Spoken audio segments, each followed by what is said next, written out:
Cuando una persona muere, ¿qué es lo que realmente hace que su nombre, su historia sea digna de ser recordado? ¿Es suficiente que la gente siga mencionando su nombre y lo siga diciendo en canciones sin importar el sentimiento que evoquen esas personas? ¿O es acaso más importante, más allá de cualquier hazaña, eh, lo que no se dice sobre la persona, pero lo que se sobreentiende y lo que significa la historia asociada a su nombre? Mi nombre es Caro Pineda y hoy les quiero platicar sobre la canción de Aquiles. Necesito hacer una advertencia rápida en caso de que no estés muy familiarizado con la Ilíada, no estés familiarizado con la película de Troya o no estés familiarizado con la canción de Aquiles.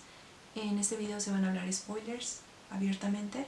Entonces, si tú quieres como familiarizarte primero, ya sea leyéndolo, viendo la película, lo que quieras, y después venir a verlo, pues bueno, este es el momento para ponerle pausa porque estoy a punto de mostrar una pintura que revela mucho sobre el final.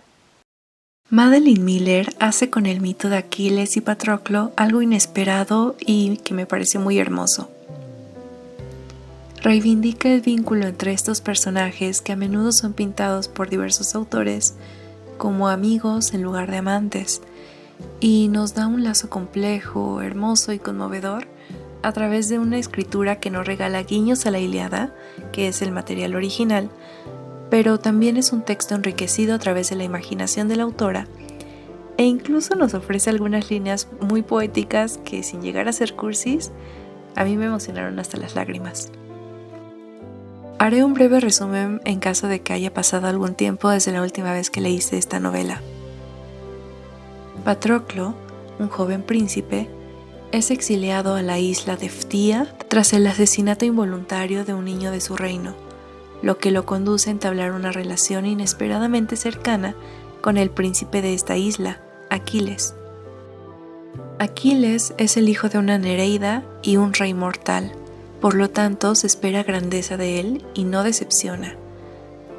Por su sangre corre la divinidad de los dioses y profecías que le auguran fama, admiración e incluso la posibilidad de ser inmortal si la voluntad de su madre se logra materializar. Su belleza es extrema, tiene gracia como ninguna otra persona, sus modales corresponden a los del príncipe más noble, es veloz, habilidoso en la batalla, talentoso con la lira. Patroclo a menudo se siente tan asombrado como intimidado por las cualidades de Aquiles, que inesperadamente se fija en él y lo convierte en su más leal amigo y la persona más cercana a su corazón. Tras años de amistad y entrenamiento con el centauro Quirón, su vínculo se transforma en una relación más íntima y profunda que inevitablemente va a unir sus destinos, ahora entretejidos para siempre por el amor más intenso. Cuando se desata la guerra de Troya, Aquiles se enfrenta a un gran dilema. Puede elegir una vida larga y agradable, pero sin pena ni gloria y ser olvidado, o una corta y violenta que le brinda inmortalidad a través de la memoria. Si va a Troya, morirá ahí. Y él elige esta opción, aceptando involucrarse en la guerra con la condición de que lo hará sin juramentos, solamente bajo sus propios términos. Y por supuesto, Patroclo accede a ir con él. Aquí me gustaría leer un pequeño fragmento del momento en que Aquiles le declara su intención a Patroclo, porque me gusta mucho la manera en la que la escena está escrita. Dice, yo había visto cuánto júbilo obtenía de su propia habilidad, y esa vitalidad pujante siempre escondida bajo la superficie. ¿Qué era él sino maravilloso y radiante? ¿Quién sino él estaba destinado a la fama? A su muerte, Aquiles enterraría con él todas las cosas veloces, hermosas y luminosas. Abrí la boca para hablar, pero fue demasiado tarde. Voy a ir, anunció. Iré a Troya. el destello rosado de su labio, el verde febril de sus ojos, su rostro desprovisto de arrugas. Nada en él decayó ni se marchitó. Era áureo, deslumbrante, la primavera misma. La muerte envidiosa bebería su sangre y sería joven de nuevo. Dígame si no es bonita esta escena, a mí me encanta. Pero bueno, en la mitología griega, lo terrible de las profecías es que no sabes cuándo ni cómo va a suceder. Solo tienes la certeza de que va a pasar aunque te esfuerces por evitarlo. Pero añadida a esta profecía, venían algunas pistas que pues se vuelven muy amargas una vez que el rompecabezas toma forma. La primera es que Héctor deberá caer antes que Aquiles, y después le dicen que el mejor de los mirmidones caerá también en los últimos 2 años de guerra, pero ese no es Aquiles, quien seguirá vivo para este momento. A partir de aquí, la historia ya nos depara totalmente la tragedia. Todo el tiempo pesa sobre los corazones de nuestros protagonistas la certeza de que Aquiles deberá morir pronto en la tierra de Troya. Y para Patroclo se vuelve una prioridad que el precio que Aquiles tiene que pagar para obtener esa fama que es tan ansiada, pues valga realmente la pena. Y esto implica que su honor no sea mancillado por ninguna persona, ni siquiera por el mismo Aquiles. Entonces, mientras Patroclo vela por su honor, Aquiles solo debe preocuparse por no matar a Héctor, lo cual le es muy sencillo porque todo el tiempo nos recuerda qué me ha hecho Héctor a mí. Durante la guerra, conocemos otra faceta del Pélida. Comenzamos a ver que su dulzura, su gentileza, que son tan importantes para Patroclo, quedan en segundo plano cuando comienza la batalla. Sigue siendo hermoso, sin duda, hipnotizante en su forma de pelear, pero hay también algo muy aterrador en el talento que tiene para dar muerte a sus enemigos. Y crece en él lo que se convierte en su perdición, el orgullo insaciable que lo consume. Hay momentos incluso en los que Patroclo no puede reconocer en ese hombre feroz al chico del cual se enamoró. En especial cuando, cegado por la ira, está dispuesto a permitir el sufrimiento de Briseida para satisfacer su orgullo herido con la muerte de Agamenón. Y después de eso, sucede algo igual, incluso más terrible, que es que en su cólera Aquiles ha logrado que el mismísimo Zeus se comprometa a que los griegos sean masacrados hasta que él vuelva a pelear a su lado. Y jura no pelear con ellos hasta que Agamenón restaure el honor que fue mancillado al arrebatarle sus premios de guerra. Patroclo es testigo del daño que causan las acciones de Aquiles. Él ve cómo sus compatriotas están cayendo a manos de los troyanos y cómo sus barcos son quemados. Horrorizado, se da cuenta de que Aquiles va a ser odiado por este deseo egoísta, que tiene como precio innumerables vidas. Y a él le duele mucho pensar que la versión bella, gentil, honesta de su amado no va a ser recordada, porque esto lo va a opacar totalmente. Y claro, ¿a quién de nosotros no nos rompería el corazón si el nombre de la persona a la que más amamos solamente es recordado para maldecirlo? Patroclo ya no puede seguir mirando para otro lado y decide actuar para salvarlo de su desgracia. Entonces va y le suplica a Aquiles que vuelva a luchar junto a sus compañeros, que para este momento casi han perdido la guerra, y cuando Aquiles se niega, una idea es puesta en la cabeza de Patroclo por una deidad. Le pide que le permita usar su armadura y su casco para hacerles creer que ha regresado a pelear con los griegos y darles esperanza. Por otro lado, servirá para asustar un poco a los troyanos que retrocedan, y pues con esto finalmente va a poner fin a la terquedad de Agamenón.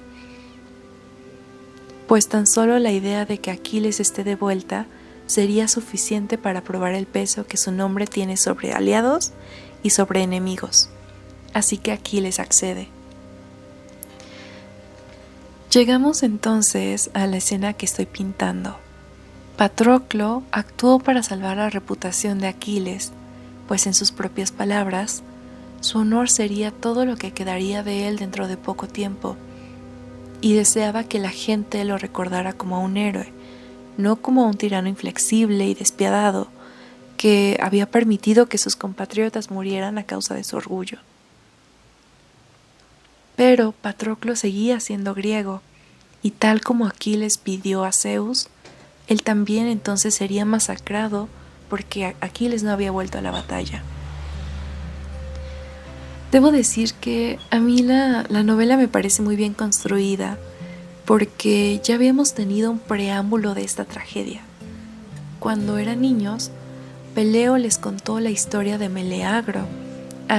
Este era un héroe que, pues en algún momento se negó a luchar por su pueblo por una ofensa propiciada contra él. Y esto provocó el odio de su gente, porque prefirió su orgullo a salvarles la vida. Entonces deja de ser un héroe y se convierte en un villano. Y si bien la muerte de Patroclo le era útil a los dioses, porque esa era la manera que tenían de hacer que Aquiles volviera a la batalla, siento que también tomaron su vida como un castigo para Aquiles, porque su arrogancia los había ofendido.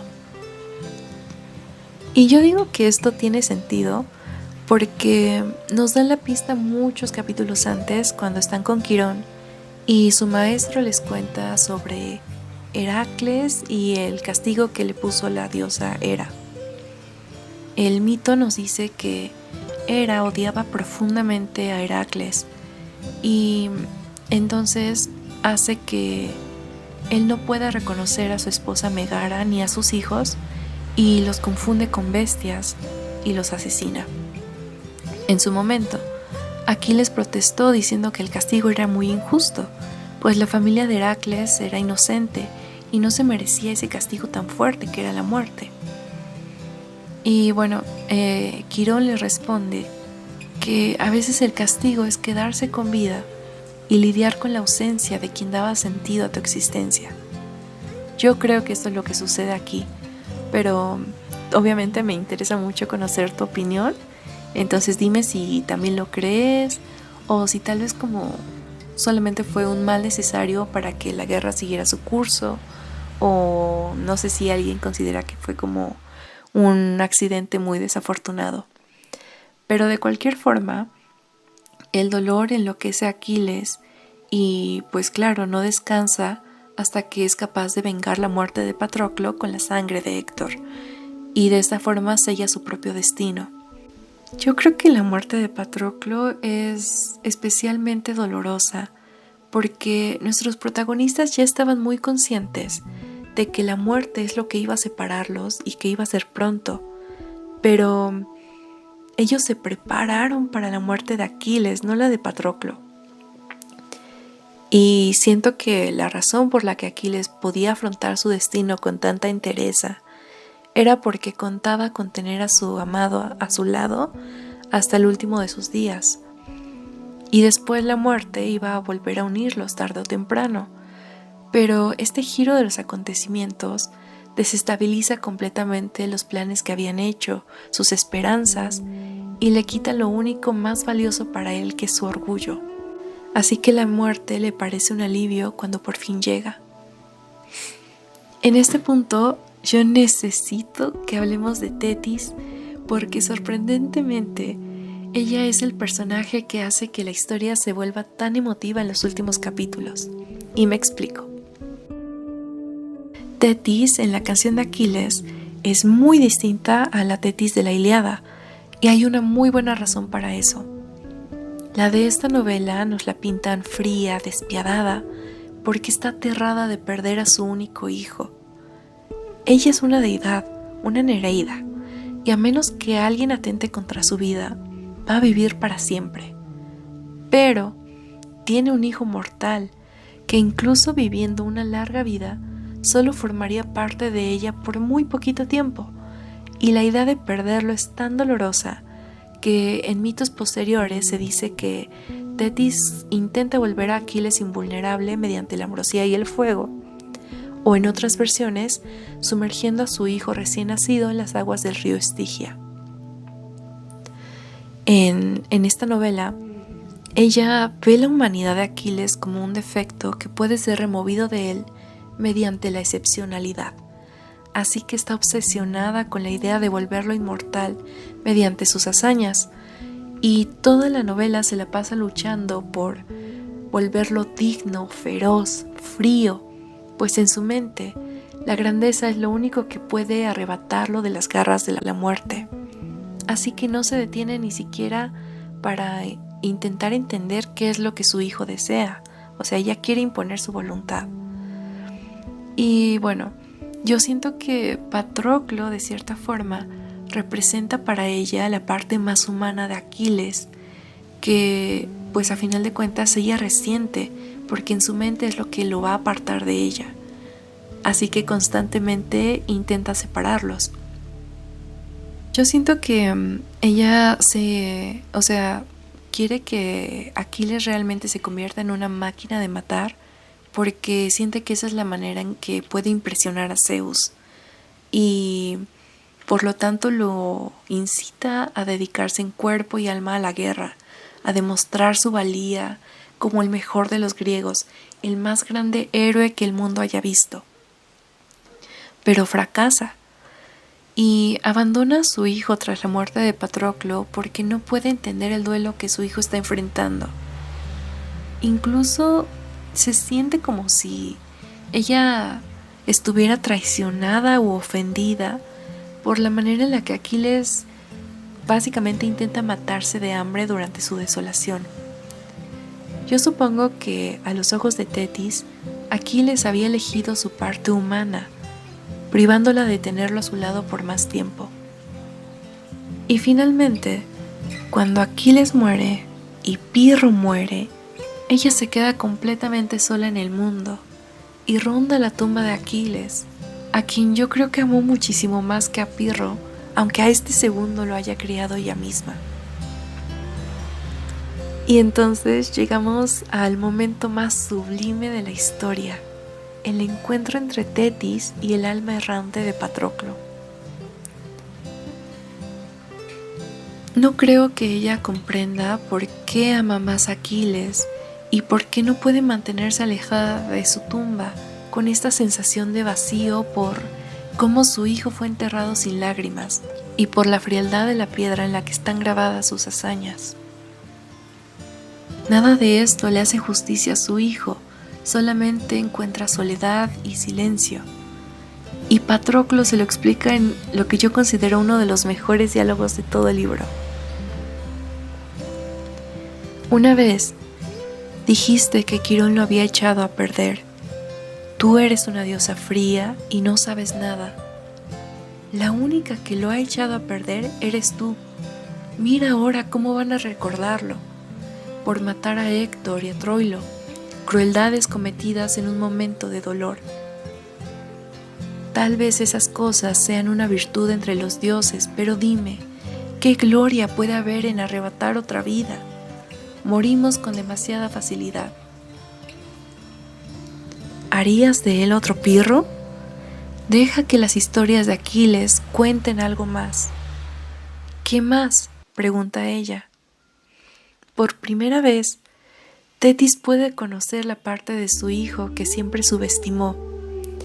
Y este es el momento que a mí más me hizo llorar, para ser honesta, porque cuando Patroclo dice esta hermosa frase de estoy hecho de recuerdos, nos damos cuenta de que todo el libro, o casi todo el libro, está escrito en pasado hasta la muerte de este personaje, porque son los recuerdos que él está compartiendo con Tetis. Todo lo que Aquiles era, cómo su dualidad de semidios era realmente lo excepcional en él, y cómo todo esto se acabó con su muerte. Sus manos eran letales cuando tenía una lanza en ellas, sí, pero también producían los sonidos más hermosos con una lira entre sus dedos. Su cuerpo era veloz y fuerte, pero también era vulnerable, suave y cálido. Sus movimientos eran de una gracia imposible, pero Aquiles también sucumbió a la torpeza del primer amor. Pudo ser el guerrero más letal, sí, pero también era el amante más devoto. Aquiles era dualidad. No había manera de separar su parte divina de su parte mortal, y eso es lo que Patroclo pudo entender, y lo amaba por esto. Para él era igual de importante recordar el fulgor de sus cabellos, sus pies perfumados, su mirada gentil, la sonrisa gatuna, tanto como sus grandes hazañas. Y Patroclo es parte fundamental de la humanidad de Aquiles, porque en él se expresa la enorme ternura que este héroe era capaz de sentir, la calidez, el humor y la benevolencia que lo hacía especial. Y el final es tan hermoso porque Patroclo, que tanto intentó cuidar la reputación de Aquiles en vida, logra su cometido después de su muerte mediante Tetis. Para cambiar la manera en que recordamos a este héroe, bastó con poner el nombre de su amante junto al suyo en su tumba. Y de pronto, todas las acciones que Aquiles comete, que podrían parecer como simple carnicería, si no tenemos en cuenta a Patroclo, pues se convierten entonces en una historia de duelo, en una historia de pérdida y en una historia de arrepentimiento, que a final de cuentas esto es lo que es la Ilíada y esto es lo que es la canción de Aquiles, esto es lo que significa su mito. O sea, Aquiles no es solamente como pues este guerrero impecable, sino que es un ser humano, que a final de cuentas, y pues esta es la razón por la que Tetis accede a grabar en la piedra el nombre que por tanto tiempo intentó borrar de la historia de su hijo, y pues de esta forma les permite encontrarse en el inframundo. Yo creo que en momentos como este es cuando me dan muchas ganas de estar en algún club de lectura, porque yo quería hablar de este libro con alguien y esa es la razón por la que decidí hacer este video. Entonces, si tú leíste este libro, si ya conocías el mito, por favor siéntete libre de dejar tus comentarios porque a mí me encantaría escuchar más opiniones de personas que también se hayan emocionado con esta historia. Y pues nada, muchas gracias por estar aquí. Este fue el resultado de la pintura, yo espero que te haya gustado mucho y pues nada, nos vemos en la próxima.